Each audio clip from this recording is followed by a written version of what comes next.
আসসালামু আলাইকুম ওয়া রাহমাতুল্লাহি ওয়া বারাকাতুহু। সো আজকে চলে আসলাম দেশ বাংলা ফ্যাশন থেকে, আমি মোহাম্মদ হোসেন। সো আজকে হচ্ছে পূজার দুইটা কালেকশন আছে আর কি। একটা হচ্ছে মেরুন, মানে লালের ভিতরে মেরুন, আর একটা হচ্ছে আপনার কালার ভিতরে আপনার চকলেট কালার আর কি, ছাই কালার যেটাকে বলা আর কি।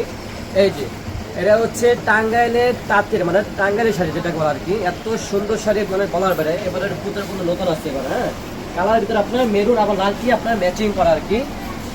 শাড়িটির দাম থাকবে মাত্র 350 টাকা শুধু পাইকারি। যারা পাইকারি নিতে চাচ্ছেন 350 টাকা পড়বে, আর যারা খুচরা নিতে চাচ্ছেন তাহলে পড়বে হচ্ছে 450 টাকা। টাঙ্গাইলের হাফ সিল্ক শাড়ি হচ্ছে ধুপিয়ান যেটাকে বলা আর কি।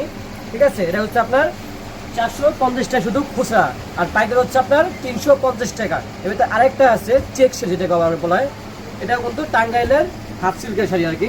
শাড়িটা কিন্তু খুবই ওয়েট আছে, আবার মানে কিছু দেখা যাবে না। এটা হচ্ছে যারা নিতে চাচ্ছেন পূজার জন্য, শাড়িটির দাম পড়বে মাত্র 350 টাকা। আর যারা পাইকারি নিতে চাচ্ছেন 350 টাকা, যারা খুচরা নিতে চাচ্ছেন 450 টাকা। যাদের লাগবে এখনই অর্ডার করতে পারেন। ওকে, ভালো থাকবেন, সুস্থ থাকেন, আসসালামু আলাইকুম।